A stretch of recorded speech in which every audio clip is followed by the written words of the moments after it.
Hi to all, welcome to my channel study with Nancy. सभी को नमस्ते और सभी का स्वागत है हमारे चैनल के ऊपर।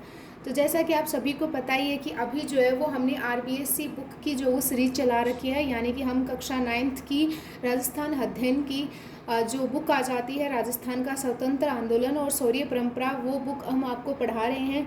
क्योंकि अभी जो है वो जिस तरीके से मैंने अभी जितने भी एग्ज़ाम हुए हैं उनको जब मैंने देखा कि आरपीएससी के द्वारा जो किस तरीके से पेपर कंडक्ट करवाए जा रहे हैं, और राजस्थान कर्मचारी चयन बोर्ड भी जो है वो आरपीएससी की ओर जो है वो जिस तरीके से आरपीएससी पेपर कंडक्ट करवा रही है उसी तरीके से पेपर को कंडक्ट करवाने का उनका माइंडसेट बना हुआ है। तो उन्हीं सभी चीज़ों को ध्यान में रखते हुए स्टूडेंट ने मुझे मैसेज किया था कि मैम आप आरबीएससी बुक्स जो है वो हमें अच्छे से पढ़ाइए। क्योंकि कई बार क्या होता है कि स्टूडेंट जब खुद से आरबीएससी बुक पढ़ते हैं तब वो नॉर्मल रफली जो है वो आँखों से आगे से जो है वो निकालते हैं, बस इतना ज़्यादा ध्यान से नहीं पढ़ते हैं। और जो मोस्ट इंपॉर्टेंट जो पॉइंट जहाँ से हमारे क्वेश्चन बन सकते हैं उन क्वेश्चन को जो है वो मैं हाईलाइट करती हूँ, जिससे कि आप वो अपने नोट्स में अपडेट कर सको या अपने नोट्स में लिख सको। क्योंकि अभी फास्ट भी हमारा चल रहा है, क्योंकि अभी तक हमने जो वो मोस्टली 1857 की क्रांति, यानी कि अब हम जो हमारा ये आज का जो चैप्टर रहने वाला है वो राजस्थान में जनजातियों के आंदोलन। लेकिन इससे पहले जो है वो मैंने आपको इसका जो बेसिक नॉलेज था वो ज़रूर दे दिया था, क्योंकि इसमें मैंने स्टार्टिंग जब करी थी तब मैंने आपको पढ़ाया था 1857 की क्रांति के बारे में। लेकिन पढ़ाने से पहले मैंने आपको ये भी बताया था कि राजस्थान में जो है वो पहले जब औरंगजेब का रूल होता था, यानी कि औरंगजेब ने जब शासन किया था राजस्थान के ऊपर, औरंगजेब ने जिस तरीके से उत्पात मचाया था, जिस तरीके से राजस्थान के ऊपर आक्रमण किया था, तब जब औरंगजेब की मृत्यु हो गई थी उसके बाद में जो है वो मराठा ने जो है वो रूल एंड रेगुलेशन जो है वो राजस्थान के ऊपर करना स्टार्ट कर दिया था। क्योंकि मराठा को मोस्टली धन चाहिए था और धन के लालच में जो है वो राजस्थान के जो शासक थे उनको जो है वो लपेटे में लेते गए और उनसे जो वो धन लेते गए, इकट्ठा करते गए, और फिर बाद में जाकर जो वो उनको ब्लैकमेल करने लग गए। तो ये सभी चीज़ें जो वो चलती रही। उसके बाद में मराठों से मुक्ति पाने के लिए राजस्थान के जो शासक या राजस्थान के जो राजा आ जाते हैं उन्होंने अंग्रेजों के साथ में संधि कर ली। अब अंग्रेजों के साथ में जो उन्होंने संधि करी थी तो वो भी उनके लिए जो है वो ज़्यादा फायदेमंद नहीं रही थी। हाँ, इतना ज़रूर था कि अंग्रेजों ने मराठों से जो है वो उनको मुक्ति दिला दी थी। लेकिन जब अंग्रेज़ों ने जो है वो राजाओं और शासकों के आंतरिक मामलों में हस्तक्षेप करना स्टार्ट कर दिया था, तब उसके बाद में जो वो 1857 की क्रांति का जन्म हुआ, या हम बात कर सकते हैं कि 1857 की क्रांति की शुरुआत हुई थी। क्योंकि जो 1857 की क्रांति जब हुई थी तब उस समय जो है वो जो शासक या राजा जो थे वो अंग्रेजों के पक्ष में थे। यानी कि वो जो है वो 1857 की क्रांति के असफल होने का जो मोस्ट इम्पॉर्टेंट रीज़न माना जाता है वो यही माना जाता है कि जो हमारे शासक या हमारे जो राजा थे वो अंग्रेजों के पक्ष में थे। तो इस वजह से हमारे जो क्रांतिकारी आ जाते हैं वो इस आंदोलन में, या फिर हम बात कर सकते हैं कि इस स्वतंत्रता संग्राम में सफल नहीं हो पाए थे। तो ये तो 1857 की क्रांति की असफलता और 1857 की क्रांति की शुरुआत कैसे हुई उसके बारे में हमने कन्फर्म जो है वो क्लियर तरीके से पढ़ा था। ठीक है, नेक्स्ट हमने स्टार्ट किया कि राजस्थान के प्रमुख क्रांतिकारी, जिसमें कि मोस्टली हमने विजय सिंह पथिक, केसरी सिंह बारट, प्रताप सिंह और जौहार सिंह और डूंगर जी और जौहार जी के बारे में पढ़ा था। ये कहाँ से बिलोंग करते हैं या इनका जन्म कब हुआ था और इनके द्वारा जो है वो अपने सेक्टर में क्या क्या अच्छा कार्य किया गया था, और इसके साथ में इनके द्वारा जो कौन कौन सी बुक्स लिखी गई थी या साहित्य रचना कैसे की गई थी उनके बारे में भी हमने पढ़ा था। क्योंकि हमने सूर्यमल मिशन के बारे में पढ़ा था, जिनको बूंदी कहा जाते हैं, जो कि 1857 की क्रांति में उनका बहुत इंपॉर्टेंट रोल था साहित्य रचना करने में। तो उनके बारे में भी हमने जो है वो अच्छे से पढ़ा था। ठीक है, फिर हमारा जो नेक्स्ट चैप्टर चला था वो था राजस्थान के प्रमुख किसान आंदोलन, जिसमें कि हमने हमारा जो मोस्ट इंपॉर्टेंट जो किसान आंदोलन आ जाता है वो बिजोलिया किसान आंदोलन के बारे में क्लियर तरीके से पढ़ा था कि चौरी कर क्या होता है, और इसके साथ में चौरी कर किस शासक तो नहीं बोल सकते हम, क्योंकि उस समय जो वो जिस चौरी कर जिसके द्वारा लगाया गया था वो एक सामंत था। तो उसके द्वारा जो वो चौरी कर क्यों लगाया गया था, और फिर जो है वो उसके बाद में जो वो कौन से शासक हुए जिन्होंने कि जो तलवार बंधाई का कर जो था वो जनता के ऊपर, या हम बात कर सकते हैं कि वहाँ पे रहने वाले लोगों के ऊपर डाल दिया था। और बिजोलिया आंदोलन में जो वो कितने प्रकार की लागतें ली जाती थी, लांटा या कुंता प्रथा क्या होती थी, उन सभी के बारे में मैंने क्लियर तरीके से बताया। इसके साथ में इनकी जो आंदोलन का नेतृत्व किसने किया था, और आंदोलन के दौरान जो है वो किन किन ने किस किस तरीके से जो है वो अपना मतलब कॉन्ट्रीब्यूशन दिया था, कि अपना नेतृत्व प्रदान करने के साथ साथ में जो है वो जैसे कि गणेश शंकर के द्वारा जो है वो अपने समाचार पत्र प्रताप में जो है वो बिजोलिया किसान आंदोलन के बारे में लिखा था। इन सभी चीज़ों को मैंने जो है वो आपको क्लियर तरीके से पढ़ा दिया है। तो अभी तक हमारे जो है वो मोस्ट इम्पॉर्टेंट कितने चैप्टर कंप्लीट हो चुके हैं, तो अभी तक हमारे 3 चैप्टर कंप्लीट हो चुके हैं। अब हम आज जो है वो अपना नेक्स्ट चैप्टर यानी कि कक्षा 4th का चैप्टर राजस्थान में जनजातियों के आंदोलन जो है वो पढ़ेंगे। इसके बारे में क्या मोस्ट इम्पोर्टेंट आ जाता है उनके बारे में पढ़ेंगे। ठीक है, तो हम स्टार्ट कर लेते हैं।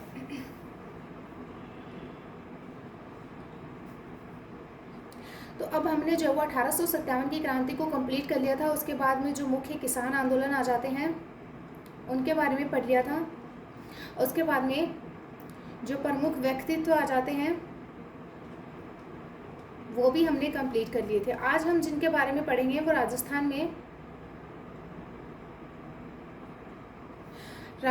में जनजातियों के द्वारा जो आंदोलन किए गए थे उनके बारे में पढ़ेंगे, जिसमें कि मोस्ट हम मेर जनजातीय आंदोलन के बारे में पढ़ेंगे और इसमें मीणा को लेंगे और इसके साथ में भील को लेंगे। इन 3 जनजातियों से रिलेटेड ही जो है वो हमारे एग्जाम में क्वेश्चन आता है, तो हम इन तीनों जनजातियों से रिलेटेड ही आज पढ़ेंगे कि राजस्थान में जनजातियों के आंदोलन जो है वो आज इस सेशन में हम करने वाले हैं, जो कि जितना हो सकेगा हम उतना कवर कर लेंगे, बाकी हम नेक्स्ट क्लास में देख लेंगे। तो सबसे पहले हम शुरुआत कर लेते हैं कि राजस्थान में स्थानीय सामंतवाद व ब्रिटेन साम्राज्यवाद के मध्य अपवित्र गठबंधन का प्रतिरोध सर्वप्रथम मेर मीणा एवं भील जनजातियों ने किया।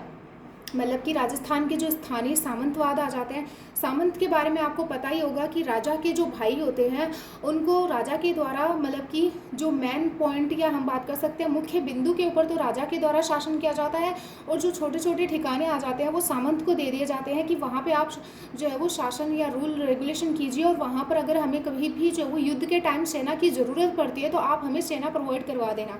तो उनको हम जो है वो सामंत बोलते थे। तो राजस्थान में स्थानीय सामंत व ब्रिटेन साम्राज्यवाद में आप समझ ही गए होंगे कि जो अंग्रेजों के द्वारा जो अपना साम्राज्य स्थापित किया गया था उसके बारे में कि मध्य अपवित्र गठबंधन हो गया था। उस पर उसका जो प्रतिरोध है हम बात कर सकते हैं कि उसका विरोध जो है वो किस जनजाति के द्वारा किया गया था, तो वो मेर जनजाति, मीणा जनजाति और भील जनजाति ने किया था। अब हम जो है वो नेक्स्ट पढ़ेंगे कि मेर विद्रोह है। मेर जनजाति के द्वारा जो विद्रोह किया गया था उसके बारे में पढ़ेंगे कि मेर जनजाति ने विद्रोह क्यों किया था, क्या रीज़न रह गए थे, या कि हम बात कर सकते हैं कि क्या कारण थे जिससे कि मेर जनजाति को विद्रोह करना पड़ा।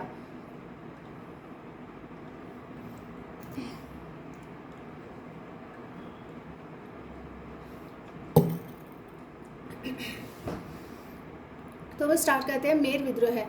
अब बात कर लेते हैं कि मेर विद्रोह की स्टार्टिंग जो है वो कब से लेकर कब तक रही थी। तो 1818 से लेकर 1824 ईस्वी तक जो वो मेर विद्रोह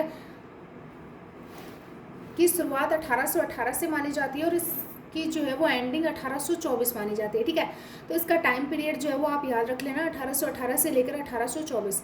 मेर के द्वारा आबाद क्षेत्र अंग्रेजों के आगमन के पूर्व सीधे तौर पर किसी राजनीतिक सत्ता के नियंत्रण में नहीं था।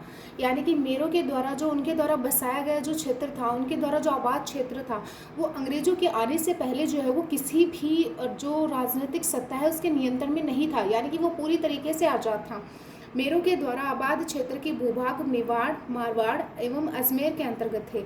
अब मेरों के द्वारा जो आबाद क्षेत्र जो था, या फिर हम बात कर सकते हैं कि मेरों ने जहाँ पर अपना भूभाग बना रखा था वो कौन सा आ जाता है, तो मेवाड़ में मेर आ जाते थे और मारवाड़ में मेर आ जाते थे और अजमेर में आ जाते थे, जिसको हम क्या बोलते हैं, मेरवाड़ के नाम से हम जानते हैं, क्योंकि यहाँ पे मेर जनजाति जो थी वो निवास करती थी। जैसे कि ये अपना राजस्थान का मैप आ जाता है, तो इसमें अगर हम बात करें तो ये वाला जो एरिया आ जाता है, या हम बात कर सकते हैं कि ये वाला जो भूभाग आ जाता है वो मेरवाड़ के नाम से जाना जाता है।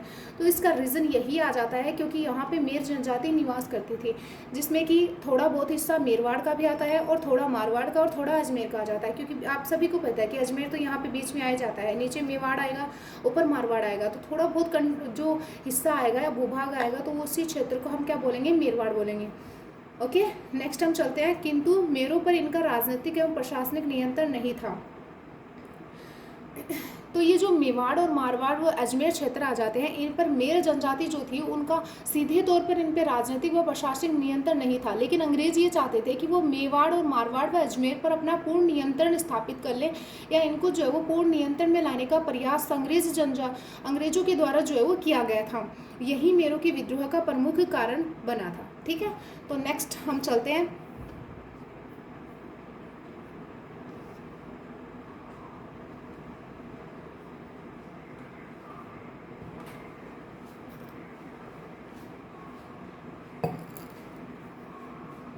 सन 1818 में अजमेर के अंग्रेज सुप्रिटेंडेंट एफ विल्डर ने झांक एवं अन्य गांव जो कि मेरवाड़ क्षेत्र के केंद्र बिंदु माने जाते थे के साथ में समझौता किया। अब झांक और अन्य गांवों के साथ में समझौता किसने किया था? तो 1818 ईस्वी में अजमेर के एक अंग्रेज सुप्रिटेंडेंट आ जाते हैं जिनका नाम एफ विल्डर आ जाता है। उन्होंने मेरवाड़ के जो क्षेत्र के केंद्र बिंदु जिनको माना जाता है, जो कि झांक और अन्य गांव आ जाते हैं, उनके साथ में उन्होंने समझौता कर लिया, जिसके अनुसार मेरों ने लूटपाट न करने की सहमति प्रदान की। फिर मेरों ने कहा कि हम लूटपाट नहीं करेंगे इस समझौते के बाद में। लेकिन फिर बाद में क्या हुआ? मार्च 1819, एक साल के बाद में, जो विल्ड जो था उसने किसी साधारण घटना को मेरों द्वारा उपयुक्त समझौते को जो तोड़ना सिद्ध करते हुए मेरवाड़ पर आक्रमण कर दिया। अब कोई साधारण सी घटना थी, उस साधारण घटना के हिसाब से जो है वो विल्डर ने कहा कि मेरों ने ये जो समझौता था उसको तोड़ दिया। इसी बहाने से जो उन्होंने मेरवाड़ पर जो है वो आक्रमण कर दिया। किसके द्वारा मेरवाड़ पर आक्रमण किया गया था? तो वो विल्डर के द्वारा किया गया था। और कब किया गया था? तो 1819 ईस्वी में किया गया था, मार्च 1819 को। उसने नसीराबाद से सैनिक साथ लेकर मेरों के खिलाफ दंडात्मक अभियान आरंभ किया था। अब बात कर लेंगे कि विल्डर ने कहाँ से सैनिक लेकर जो वो मेरों के ऊपर आक्रमण किया था या मेरों पर जो वो दंडात्मक अभियान किया था। तो वो कहाँ से किया था? नसीराबाद से किया था। नसीराबाद छावनी, पहले मैंने 1857 की क्रांति में पढ़ाया था कि इसकी सबसे पहले 1857 की क्रांति की शुरुआत राजस्थान में नसीराबाद से हुई थी, जो कि 28 मई 1857 ईस्वी को हुई थी। ठीक है, तो अगर आपको 1857 की क्रांति अच्छे से पढ़नी है तो आप वो वीडियो ज़रूर देख लेना। मेरों को दंडित किया गया तथा उन पर नियमित निगरानी रखने के लिए मेरवाड़ क्षेत्र में पुलिस चौकियां स्थापित कर दी गई। फिर क्या हुआ कि मेरों को जो है वो दंडित किया गया और उन पर जो है वो डेली निगरानी रखने के लिए जो है वो मेरवाड़ जो क्षेत्र आता है वहाँ पर पुलिस चौकियां जो है वो स्थापित कर दी गई ब्रिटेन्स जो साम्राज्य, या फिर हम बात कर सकते हैं कि ब्रिटेन्स लोगों के द्वारा। इस प्रकार अंग्रेजों के द्वारा मेरों को घेरने की नीति आरंभ की गई। अंग्रेजों ने क्या किया कि मेरों को घेरने की नीति जो थी वो अपनी आरंभ कर ली। अतः प्रतिक्रिया स्वरूप मेर जनजाति जो थी वो कुछ ना कुछ तो जरूर ही करेगी।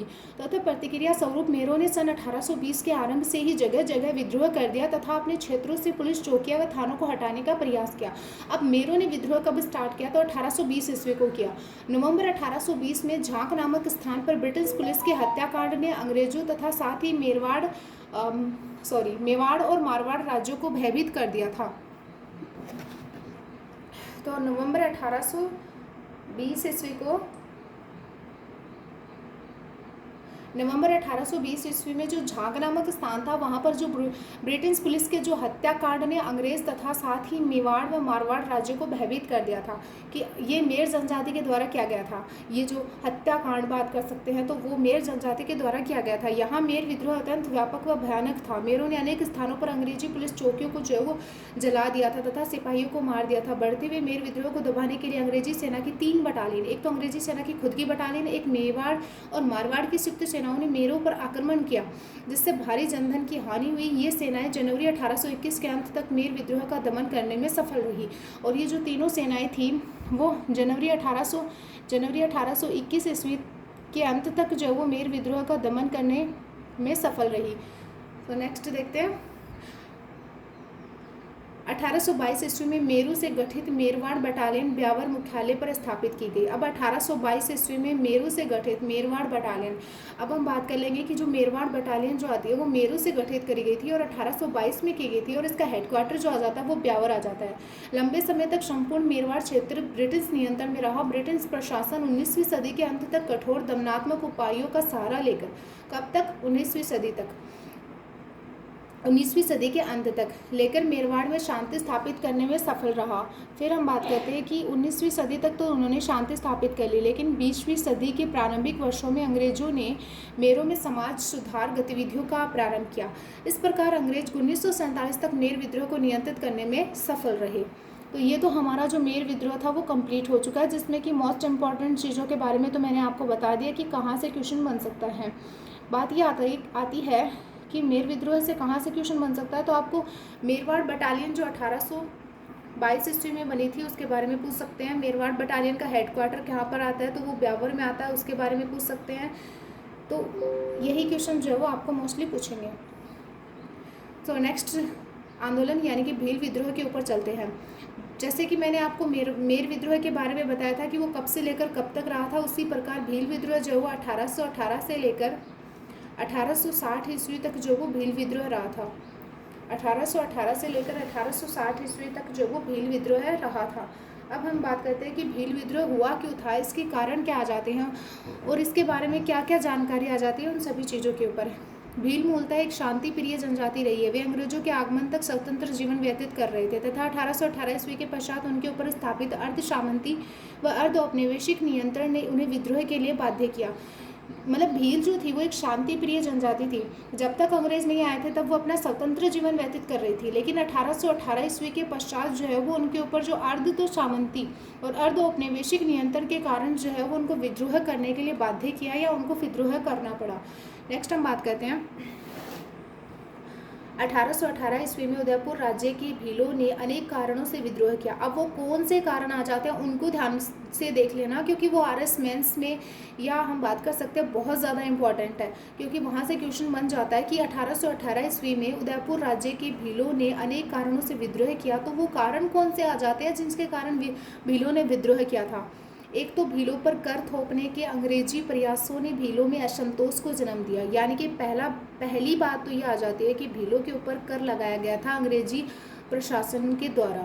दूसरा, अंग्रेजों की भील दमन नीति ने भीलों के मन में अंग्रेजों के विरुद्ध अनेक मनोवैज्ञानिक संदेह उत्पन्न कर दिए थे। दूसरा क्या आ जाता है कि जो अंग्रेज जो थे उन्होंने भीलों के प्रति दमन नीति अपनाई थी। भीलों के प्रति क्या अपनाई थी? दमन नीति अपनाई थी। तो ये दूसरा कारण आ जाता है। तीसरा, ईस्ट इंडिया कंपनी के सहायक संधि के तुरंत पश्चात उदयपुर राज्य का आंतरिक प्रशासन जेम्स टोड ने अपने हाथों में ले लिया था तथा उसने भीलों पर राज्य का प्रभुत्व स्थापित करने के लिए भीलों पर नियंत्रण में लाने का प्रयास किया। तीसरा क्या आ जाता है कि कर्नल जेम्स टोड जो थे, कर्नल जेम्स टोड के सीधे जो है वो हाथों में कौन सा क्षेत्र आ गया था? तो उदयपुर वाला क्षेत्र आ गया था। तो कर्नल जेम्स टोड भीलों को अपने नियंत्रण में लाने का प्रयास करने लग गए थे, तो इस वजह से ये कारण आ जाता है। चौथा, 1818 की संधि के पश्चात अधिकांश देशी सेनाओं को भंग कर दिया गया। चौथा क्या आ जाता है कि 1818 की जो समझौता है, हम बात कर सकते हैं कि 1818 की जो संधि हुई थी उसके बाद में जो देसी सेनाएं जो थी उनको भंग कर दिया गया था। अब आप बोलोगे कि मैम देसी सेनाओं से भीलों को क्या नुकसान था? तो ये था कि भील राज्य एवं जागीरदारों की सेना में नियमित व अनियमित रूप से नियुक्त रहते थे। यानी कि भील जो थे वो राज्य एवं जागीरदारों की जो सेना आ जाती है उनमें नियमित या अनियमित रूप से जो है वो नियुक्त थे तथा इन सेनाओं के भंग होने से बेरोजगारी के चलते उनमें असंतोष उत्पन्न होना स्वाभाविक ही था। जब इन देसी सेनाओं को भंग कर दिया गया तो उसके बाद में भील जो थे वो बेरोजगार हो गए थे। भील क्या हो गए थे? बेरोजगार हो गए थे। इस वजह से भी जो है वो उनमें अशांति उत्पन्न हो गई थी। अगला हम देखते हैं कि पांचवा कारण क्या आ जाता है। तो अगला हम देखते हैं कि पांचवा कारण क्या आता है। भील अपनी पाल के समीप ही गांव में रखवाली, ये मोस्ट इम्पॉर्टेंट है तो इसको ध्यान में रख लेना। पांचवा, भील अपनी पाल के समीप ही गांव से रखवाली यानी कि चौकीदारी कर नामक कर तथा अपने क्षेत्रों से गुजरने वाले माल व यात्रियों से बोलाई, बहुत इंपॉर्टेंट है इसलिए बता रही हूँ क्योंकि बहुत बार क्वेश्चन किया गया है, नामक कर वसूल करते थे। अब भील लोग क्या होते थे कि वो अपनी जो पाल आ जाती है वहाँ पे जो लोग आते हैं उन गांव आते हैं या फिर उन लोगों की सुरक्षा या उनकी रखवाली के लिए जो कर लेते थे वो चौकीदारी कर लेते थे। और भीलों के जो क्षेत्र आ जाता है वहाँ से जो कोई यात्री या फिर हम बात कर सकते हैं कि कोई माल लेके जाता था तो उनकी सुरक्षा के लिए जो कर लेते थे वो बोलाई कर लेते थे। तो उनके द्वारा जो रखवाली व बोलाई ये जो कर लिया करते थे इन पर जो वो रोक लगा दी गई, किसके द्वारा? ब्रिटेन्स रूल यानी कि अंग्रेज अधिकारियों के द्वारा। जेम्स टोड ने राज्य की आय व राजस्व में वृद्धि के प्रयासों के अंतर्गत भीलों पर कठोर नियंत्रण स्थापित करने के ध्येय से भीलों से उनके ये अधिकार छीन लिए थे। किसने छीने थे? तो कर्नल जेम्स टोड ने छीने थे, क्योंकि उदयपुर का प्रशासन कौन संभाल रहे थे? तो कर्नल जेम्स टोड संभाल रहे थे। यह भील विद्रोह का तात्कालिक कारण बना। तो आपको मैंने 5 जो है वो कारण बता दिए हैं, तो इन कारण को जो है वो आप नोट कर लेना और इसके साथ में जो है वो नोट्स बना लेना जिससे कि आप अच्छे से आंसर राइटिंग कर सको।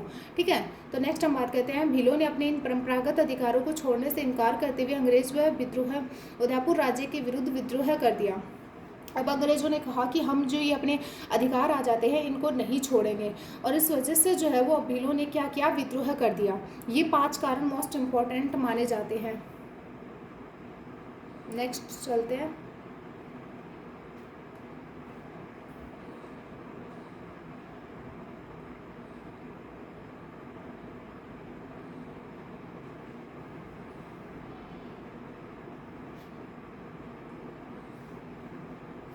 उदयपुर राज्य के भील विद्रोह से प्रभावित होकर डूंगरपुर व बांसवाड़ा राज्यों के भीलों ने भी अल्प अशांति उत्पन्न की। यानी कि उदयपुर राज्य के जो भील विद्रोह थे उससे प्रभावित होकर जो पास में डूंगरपुर और बांसवाड़ा क्षेत्र पड़ रहे थे वहाँ पर जो भील थे उन्होंने भी जो है वो अल्प अशांति उत्पन्न की।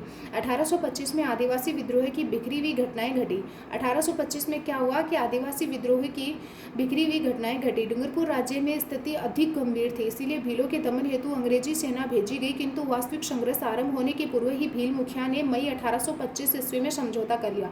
अब जो भील मुखिया जो थे उन्होंने कब समझौता किया? मई 1825 ईस्वी में। इसी प्रकार का समझौता डूंगरपुर राज्य की सिमुरवारू, नाम याद रख लेना, सिमुरवारू, देवल व नंदूपालों के भीलों ने भी जो है वो समझौता कर लिया। उपयुक्त समझौते के प्रावधान एक पक्षीय थे, किंतु इनके माध्यम से अंग्रेज लंबे समय तक डूंगरपुर राज्य में शांति बनाए रखने में सफल रहे। और फिर नेक्स्ट चलते हैं, क्योंकि जहाँ पे मोस्ट इंपॉर्टेंट चीज़ें आएंगी हम वहाँ पे आपको कवर करवा देंगे, और जो आपके एग्ज़ाम की डिमांड ही नहीं है, जो आपके एग्ज़ाम में आएगा ही नहीं, तो उसको हम जो है वो ज़्यादा हाईलाइट नहीं करेंगे। उदयपुर राज्य के भीलों ने कभी भी इस प्रकार की शर्तें स्वीकार नहीं की। अंग्रेज व उदयपुर राज्य के समक्ष समर्पण नहीं किया। यानी कि अंग्रेजों के सामने जो उदयपुर के जो भील थे उन्होंने जो है वो राज्य के समक्ष, हम बात कर सकते हैं, अंग्रेजों के समक्ष समर्पण नहीं किया। जनवरी 1826 ईस्वी में ग्रासिया भील मुखिया दौलत सिंह और गोविंद राम, नाम याद रख लेना कि जनवरी 1826 ईस्वी में ग्रासिया भील आ जाते हैं, मुखिया आ जाते हैं जिनका नाम दौलत सिंह आ जाता है, और गोविंद राम ने अंग्रेजों को उदयपुर राज्य के खिलाफ विद्रोह कर दिया। यानी कि किन किन के विरुद्ध जो है वो विद्रोह कर दिया? तो अंग्रेजों के विरुद्ध किया और उदयपुर के विरुद्ध जो है वो खिलाफ विद्रोह कर दिया। नेक्स्ट देखो, 1826 ईस्वी में लंबी बातचीत के उपरांत दौलत सिंह के आत्मसमर्पण के पश्चात ही ये विद्रोह समाप्त हुआ। दौलत सिंह के आत्मसमर्पण करने के बाद में जो है वो ये विद्रोह समाप्त हुआ। अंग्रेजों व उदयपुर राज्य ने 1838 ईस्वी तक भीलों के प्रति उदार नीति अपनाई, क्योंकि दमनात्मक सैनिक आक्रमण के वांछित परिणाम प्राप्त नहीं हुए थे। यूं छूट-फूट भील उपद्रव की घटनाएं जारी रही, किंतु कुल मिलाकर 1838 तक उदयपुर राज्य में शांति रही। यानी कि 1838 तक तो उदयपुर राज्य में शांति करने में जो अंग्रेज जो थे वो सफल रहे। 1836 ईस्वी में बांसवाड़ा राज्य में भील उपद्रव हुए, जिन्हें अंग्रेजी सेना की सहायता से बांसवाड़ा की महारावल ने तुरंत नियंत्रित कर दिया गया। यानी कि 1836 में बांसवाड़ा राज्य में भील उपद्रव हुआ था, जिन्हें अंग्रेजी सेना की सहायता से जो बांसवाड़ा के जो महारावल आ जाते हैं उन्होंने तुरंत जो है वो नियंत्रित कर दिया था। नेक्स्ट चलते हैं। अंग्रेजों ने बल प्रयोग के उपाय नहीं छोड़े, बल्कि मेरवाड़ बटालियन की पद्धति पर भीलों के विरुद्ध लंबी सैनिक योजना तैयार की, जिसके अंतर्गत भीलों पर नियंत्रण स्थापित करने के उद्देश्य से भीलों की सेना के गठन का निर्णय किया। अप्रैल 1841 मोस्ट इंपॉर्टेंट है, ध्यान में रख लेना। अप्रैल 1841 को क्या हुआ था? अप्रैल 1841 में गवर्नर जनरल ने अपनी सलाहकार परिषद की सलाह पर मेवाड़ भील को, मोस्ट इंपॉर्टेंट, बहुत बार क्वेश्चन किया गया है, मेवाड़ भील कोर के गठन को स्वीकृति प्रदान कर दी। मेवाड़ भील कोर का हेडक्वार्टर उदयपुर राज्य में खेरवाड़ा रखा गया था। अब आपको इसका हेडक्वार्टर पूछ लेंगे तो इसका हेडक्वार्टर जो था वो खेरवाड़ा रखा गया था। कहाँ रखा गया था? खेरवाड़ा। और खेरवाड़ा स्थान कहाँ पे आ जाता है? तो ये उदयपुर में आ जाता है। मेवाड़ के भील क्षेत्रों में खेरवाड़ा और कोटड़ा में 2 छावनियाँ स्थापित की गई। अब आपसे पूछ लेंगे कि मेवाड़ के भील क्षेत्रों में 2 छावनियाँ कहाँ स्थापित की गई थी? तो एक तो करी गई थी खेरवाड़ा में और एक की गई थी कोटवाड़ा में, सॉरी कोटड़ा में, कोटवाड़ा नहीं, खेरवाड़ा और कोटड़ा में की गई थी। तो एक तो कहाँ पे स्थापित की गई थी? खेरवाड़ा में की गई थी, और एक कहाँ पे की गई थी? कोटड़ा में की गई थी। और ये दोनों स्थान कहाँ पे आ जाते हैं? उदयपुर में आ जाते हैं। ओके, नेक्स्ट चलते हैं। अंग्रेजों के सैनिक उपाय कुछ समय तक ही भीलों को शांत रख सकते थे। 1844 में बांसवाड़ा राज्य में छुटपुट भील विद्रोह हुए। इसी समय माही कांट एजेंसी के अंतर्गत पोशीना, गुजरात एवं सिरोही राज्य के भील व गिरासिया भी होता है वैसे तो, पर गिरासिया दे रखा है इसमें, तो हम गिरासिया पढ़ेंगे, विद्रोही हो गए थे। बांसवाड़ा राज्य के भील विद्रोह को गुजरात में 1846 के कुंवर जीए बसावो, कौन सा स्थान आ जाता है, मतलब सॉरी स्थान क्या, व्यक्ति आ जाते हैं, तो कुंवर जीवे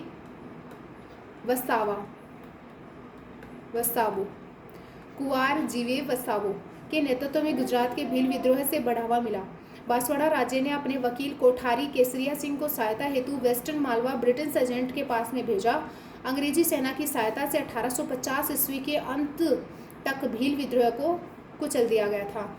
अब जिन जिन व्यक्तियों का नाम मैंने आपको बताया तो उनको ध्यान में रख लेना, क्योंकि वो पूछ सकते हैं आपसे भील विद्रोह में शामिल थे या फिर मेर विद्रोह में शामिल थे, यानी कि ये व्यक्ति भील विद्रोह में शामिल थे या मेर विद्रोह में शामिल थे, ऐसे करके क्वेश्चन आ जाएगा। 1850 ईस्वी से 1855 ईस्वी के मध्य कोई बड़े भील विद्रोह की घटना नहीं घटी, किंतु दिसंबर 1855 ईस्वी में उदयपुर राज्य के कालीबास के भील विद्रोहियों हो गए थे, यानी कि कालीबास के जो भील थे वो विद्रोही हो गए थे। महाराणा ने मेहता सवाई सिंह को एक सेना लेकर 1 नवंबर 1856 को भीलों के दमन हेतु भेजा। सेनाओं ने गांव में आग लगा दी, भारी संख्या में भीलों को मौत के घाट उतार दिया थक गया था और 1860 ईस्वी के निरंतर छटपुट भील विद्रोह की घटनाएं घटी। 1857 ईस्वी की क्रांति के दौरान भी भील विद्रोह की संभावना थी, किंतु भील इस राष्ट्रीय क्रांति से अनभिज्ञ थे। भीलों को पता ही नहीं था 1857 की क्रांति पे, वरना अगर इसमें जो है वो भील सपोर्ट मिल जाता तो ये जो है वो सफल होने से कोई नहीं रोक सकता था। राजकीय पलटनों ने अंग्रेजों की प्रति विद्रोही नीति अपनाई, यानी कि जो राजकीय पलटन जो थी उन्होंने अंग्रेजों की प्रति क्या अपनाई विद्रोह नीति अपनाई। ओके, नेक्स्ट चलते हैं।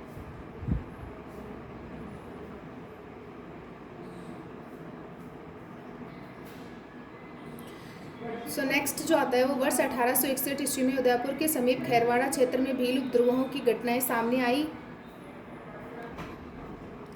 वर्ष 1861 में उदयपुर के समीप खैरवाड़ा, मैंने आपको पहले बताया था कि खैरवाड़ा और कोटड़ा में जो है वो क्षेत्रों में छावनी थी मेरवाड़ बटालियन की। भील मतलब जो मेरवाड़ भील बटालियन जो आती थी उसकी जिसकी स्थापना मैंने आपको बताई दी थी 1841 ईस्वी में भील उपद्रोहों की घटनाएं सामने आई। 1863 ईस्वी में कोटड़ा के भील हिंसक गतिविधियों में संलग्न हो गए, जिसकी जिम्मेदारी मेवाड़ भील कोर के कमांडिंग अधिकारी ने उदयपुर राज्य पर सौंपी, क्योंकि राज्य के प्रशासनिक अधिकारी भीलों के साथ उचित व्यवहार नहीं कर रहे थे। इन आधारों पर हाकिम को स्थानांतरित कर दिया गया। हाकिम का क्या किया गया? स्थानांतरित कर दिया गया और सैनिक कार्यवाही व शांतिपूर्वक समझाकर भील उत्पात को शांत कर दिया गया था। तत्पश्चात 1867 ईस्वी में यानी कि 1867 ईस्वी में खैरवाड़ा व डूंगरपुर के मध्य देवलपाल के भीलों ने उत्पात आरंभ कर दिया। किन के भीलों ने उत्पात आरंभ कर दिया था? तो देवलपाल के भीलों ने उत्पात आरंभ कर दिया था, जिसे मेवाड़ भील कोर ने कुचल दिया था। 1872 से 75 के दौरान बांसवाड़ा में भील विद्रोह की अनेक घटनाएं घटी। बांसवाड़ा राज्य में चिलकारी व शेरगढ़, नाम याद रख लेना, चिलकारी व शेरगढ़ गांव के भील छापामार गतिविधियों द्वारा अशांत रहे। 1873-74 के दौरान इन गांवों के भीलों ने खुला विद्रोह कर दिया था। उनकी गतिविधियां मध्य भारत के क्षेत्र आ जाते हैं, जो कि सैलाना और झाबुआ राज्यों तक फैल गई थी। कौन से क्षेत्र तक फैल गई थी? तो सैलाना और झाबुआ राज्यों के क्षेत्र तक फैल गई थी। 1881-82 में उदयपुर राज्य के भील अंग्रेजों व राज्य के विरुद्ध उठ खड़े हुए थे। यह 19वीं सदी का सबसे भयानक भील विद्रोह सिद्ध हुआ था, क्योंकि असल में यह लंबे समय से एकत्रित भील आक्रोश का विस्फोट था। 26 मार्च 1881 ईस्वी की रात में राज्य की सेनाएं मामा अमान सिंह, राज्य का प्रतिनिधि जो थे उनका नाम क्या आ जाता है? मामा अमान सिंह एवं लोनारगन अंग्रेज प्रतिनिधि के नेतृत्व में बारापाल पहुंची। कहाँ पे पहुंची? तो बारापाल पहुंची। इनके साथ, या हम बात कर सकते हैं कि इसके साथ महाराणा का निजी सचिव श्यामल दास भी था। महाराणा के निजी सचिव उस टाइम कौन थे? तो श्यामल दास थे। 27 मार्च को सेना ने बारापाल में सैकड़ों भील झोपड़ियों को जलाकर राख कर दिया था और इसके साथ में 28 मार्च को पूरे दिन सैनिक अभियान जारी रहा था तथा बारापाल के आसपास भीलों की झोपड़ियों को जलाया जाता रहा। और फौज की इन कार्यवाही से बचने के लिए अधिकांश भीलों ने परिवार सहित स्वयं अपने घरों को उजाड़कर सघन जंगलों और पहाड़ियों की ऊंची चोटियों पर पहुंचकर सुरक्षात्मक स्थिति प्राप्त कर ली थी। ठीक है, तो नेक्स्ट हम देखते हैं। अपनी स्थिति सुदृढ़ कर भीलों ने मार्ग में बाधा उत्पन्न कर राज्य की सेनाओं को आगे बढ़ने से रोक दिया। निराशा, या फिर हम बात कर सकते हैं कि निराश जो सेना या सेनापतियों ने सुरक्षात्मक स्थिति लेकर रिखवदेव में डेरे डाल दिए थे। यहाँ लगभग 8000 भीलों ने इन्हें घेर लिया। इस विद्रोह के प्रमुख नेता बिलखपाल का गामेती आप सभी को पता है किसको बोलते हैं? जब हम जनजातियों वाला टॉपिक पढ़ाएंगे तब हम आपको जो क्लियर तरीके से बताएंगे। गामेती नीमा पिपली का खेमा एवं सगातरी का जोता थे। सगा तरीका जोता थे। सैनिक अधिकारियों ने भीलों के साथ में शांति समझौते के प्रयास किए किंतु कोई सफलता नहीं मिली। महाराणा के निजी सचिव कौन थे? श्यामल दास ने ऋखव देव मंदिर के पुजारी खेमराज भंडारी के माध्यम से भील नेताओं से वार्ता आरंभ करी। तो किन के द्वारा जो है उन्होंने भीलों के नेताओं के साथ में वार्ता आरंभ करी थी? तो ऋखव देव मंदिर आ जाते हैं, उनके पुजारी कौन आ जाते हैं? खेमराज भंडारी, उनके माध्यम से करी। अंत में 25 अप्रैल 1881 को भीलों के साथ एक समझौता हो गया। अब लास्ट में क्या हुआ कि 25 अप्रैल 1881 को भीलों के साथ में एक समझौता हो गया। राज्य के अधिकारी आधा बराड़ कर छोड़ने और भविष्य में भीलों को जनगणना कार्य से कष्ट न पहुंचाने और विद्रोही भीलों को माफ़ी देने में जो है वो सहमत हो गए थे। 3 काम किए थे कि भाई जो राज्य के जो अधिकारी है उन्होंने कहा कि आधा बराड़ कर जो है वो हम छोड़ देंगे और भीलों को जो वो जनगणना की वजह से कोई भी कष्ट नहीं पहुंचेगा और जो विद्रोही भील आ जाते हैं उनको हम माफ़ी दे देंगे। भीलों ने राज्य के नियमों के पालन करने पर वचन देते हुए कानून विरोधी गतिविधियों में संलग्न न होने की स्वीकृति दी। उपयुक्त समझौते ने एक भयंकर भील विद्रोह को शांत व अवश्य कर दिया था। यानी कि ये जो समझौता हुआ था इससे जो भयंकर भील विद्रोह हो रहा था उसको शांत तो अवश्य कर दिया था किंतु पूर्ण शांति स्थापित नहीं हो पाई थी, यानी कि पूरी तरीके से उसको शांत नहीं कर पाए थे। नेक्स्ट देखते हैं। यद्यपि मेवाड़ की भील समस्या को 19वीं सदी के अंत तक प्राप्त सीमा तक तो सुलझा लिया गया था, यानी कि 19वीं सदी के अंत तक तो इस समस्या को पूरी तरीके से सुलझा दिया गया था, किंतु डूंगरपुर और बांसवाड़ा की भीलों पर विशेष ध्यान नहीं गया था। अतः 20वीं सदी के प्रारंभिक वर्षों में डूंगरपुर बांसवाड़ा राज्यों में गोविंदगिरी के नेतृत्व में शक्तिशाली भील आंदोलन आरंभ किया। किनके नेतृत्व में? गोविंदगिरी। मोस्ट इंपॉर्टेंट है, बहुत बार नाम पूछा जाता है गोविंदगिरी जी के बारे में, बहुत बार नाम पूछा जाता है, तो आप ध्यान में रख लेना गोविंदगिरी के नेतृत्व में जो है वो शक्तिशाली जो वो भील आंदोलन आरंभ हुआ। गोविंदगिरी ने भीलों के उत्थान हेतु समाज एवं धर्म सुधार आंदोलन चलाए और गोविंदगिरी जो थे वो उन्होंने भीलों के उत्थान के लिए समाज और धर्म सुधार आंदोलन चलाए। समाज व धर्म सुधार आंदोलन किसने चलाए थे? तो गोविंदगिरी जी ने चलाया था भीलों के सुधार के लिए, जो आगे चलकर राजनीतिक आर्थिक विद्रोह में परिवर्तित हो गया। और ये जो समाज व धर्म सुधार आंदोलन जो थे वो आगे चलकर किस में परिवर्तित हो गया? तो वो सामाजिक और आर्थिक विद्रोह में परिवर्तित हो गया था। गोविंदगिरी डूंगरपुर में बेड़सा नामक गांव के निवासी और जाति से बंजारा थे, यानी कि गोविंदगिरी जो थे उनका निवास स्थान यहाँ बात कर सकते हैं कि वो कौन से गांव से आ जाते हैं। तो बेड़सा कहाँ पे आ जाता है? तो डूंगरपुर में आ जाता है। डूंगरपुर के बेड़सा नामक गांव के निवासी आ जाते हैं और गोविंदगिरी जी की जनजाति क्या आ जाती है? वो बंजारा थे, बंजारा। वे स्वयं छोटे किसान थे। उनकी निर्धन आर्थिक दशा एवं उनके पुत्र व पत्नी की मृत्यु ने उन्हें अध्यात्म की ओर प्रेरित किया तथा वे सन्यासी बन गए। वे कोटा बूंदी अखाड़े के साधु राजगिरी के शिष्य बन गए थे। मोस्ट इंपॉर्टेंट है, पूछ लेंगे कि गोविंदगिरी जी जो थे वो कोटा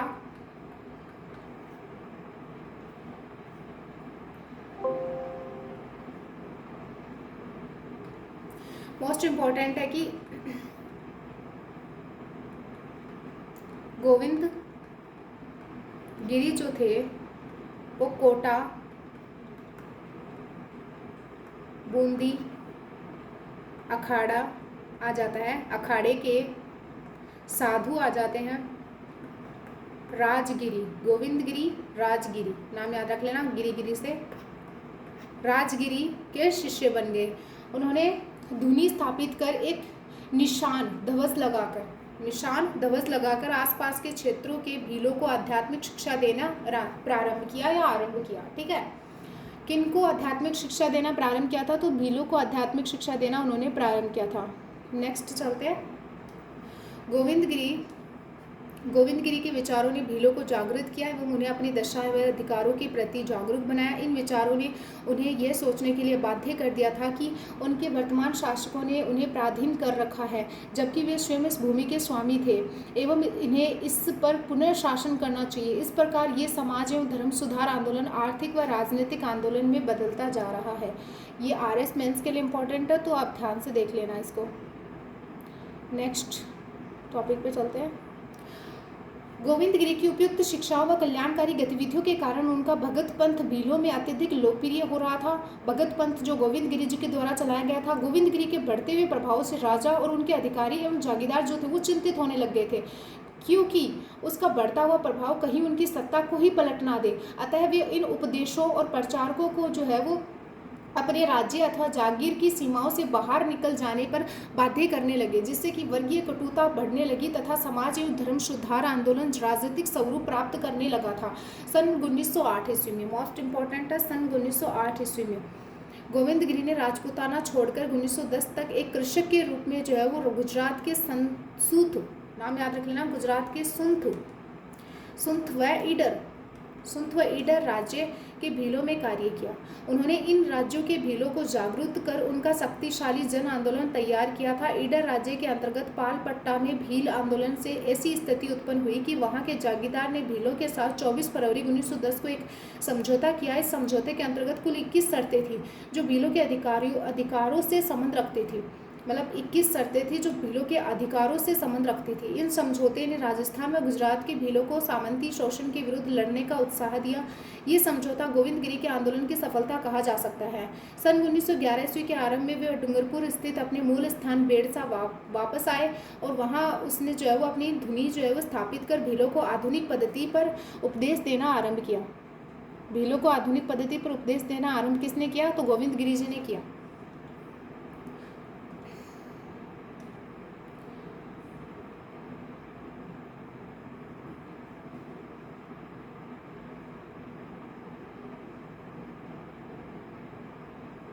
सन 1911 ईस्वी में उन्होंने अपने पंथ को नए रूप में संगठित किया तथा धार्मिक शिक्षाओं के साथ साथ भीलों को सामंती एवं औपनिवेशिक शोषण से मुक्ति की युक्ति भी समझाने लगे। उन्होंने प्रत्येक भील गांव में अपनी धुनी स्थापित की तथा उनकी रक्षा हेतु कोतवाल नियुक्त किए गए थे। गोविंद गिरी द्वारा नियुक्त कोतवाल केवल धार्मिक मुखिया ही नहीं थे बल्कि अपने क्षेत्र के सभी मामलों के प्रभारी थे। वे भीलों के मध्य विवादों का निपटारा भी करते थे और इस प्रकार अन्य अर्थों में गोविंद गिरी की समानांतर सरकार चलने लगी, किंतु दूसरी ओर राजा व जागीरदारों द्वारा उनके शिष्यों का उत्पीड़न भी किया जाता था या उत्पीड़न भी जारी रहा था। ये गोविंद गिरी जी की पिक्चर आ जाती है जो कि आप देख लो। गोविंद गिरी जी ऐसे थे जिन्होंने इतने महान वर्क या महान कार्य जो है वो किया था। बेड़सा गोविंद गिरी की गतिविधियों का केंद्र बन गया था। बेड़सा जहाँ पे उनका निवास स्थान था। ईडर सूथ जहाँ पे उन्होंने जो है वो कृषक के रूप में कार्य किया था। बांसवाड़ा व डूंगरपुर राज्यों तथा पंचमहल व खेड़ा जिले के भील वहाँ आने लगे। इस आंदोलन का प्रभाव संपूर्ण दक्षिणी राजस्थान के राज्यों व बम्बई सरकार के अंतर्गत गुजरात के भील क्षेत्रों में फैल गया था, क्योंकि गुजरात में भी उन्होंने कार्य किया था। उनके बढ़ते हुए प्रभाव से भयभीत होकर अप्रैल 1913 ईस्वी पर डूंगरपुर पुलिस ने उन्हें गिरफ्तार कर लिया। तो गोविंद गिरी जी को अप्रैल 1913 ईस्वी में डूंगरपुर की जो पुलिस थी उन्होंने गिरफ्तार कर लिया, उनका सभी सामान जब्त कर लिया और उनके धार्मिक पंथ को छोड़ने के लिए उन्हें धमकाया गया। सामंती व औपनिवेशिक सत्ता द्वारा उत्पीड़ित व्यवहार से गोविंद गिरी और उनके शिष्यों को सामंती व औपनिवेशिक दासता से मुक्ति प्राप्त करने हेतु भील राज की स्थापना की योजना बनाने की ओर प्रेरित किया। तो क्या ऐसा घटना आ जाती है जिससे कि गोविंद गिरी और उनके शिष्यों को जो वो भील राज्य बनाने की जो है वो स्थापना करने के लिए योजना बनाने के लिए प्रेरित किया? तो वो 1913 की घटना आ जाती है जो डूंगरपुर पुलिस के द्वारा उनको गिरफ्तार कर लिया गया था। उन्हें ये धार्मिक पंथ छोड़ने के लिए धमकाया गया था, उन्हें जो वो उत्पीड़न किया गया था, उनके साथ में उत्पीड़ित व्यवहार किया गया था। इस वजह से अब बात आती है तो मानगढ़ धाम कौन सा आ जाता है? तो ये मानगढ़ धाम आ जाता है, जो कि आप ध्यान से देख लेना। गोविंद गिरी अक्टूबर 1913 ईस्वी में मानगढ़ पहाड़ी पर पहुंचे तथा भीलों को पहाड़ी पर एकत्रित होने के लिए संदेशवाहक भेजे गए। यानी कि भीलों को पहाड़ी पर एकत्रित होने के लिए संदेशवाहक भेजे गए। किसके द्वारा? गोविंद गिरी जी के द्वारा अक्टूबर 1913 ईस्वी में। धीरे धीरे भारी संख्या में भील पहाड़ी पर आने लगे तथा साथ में राशन, पानी व हथियार भी ला रहे थे। इन गतिविधियों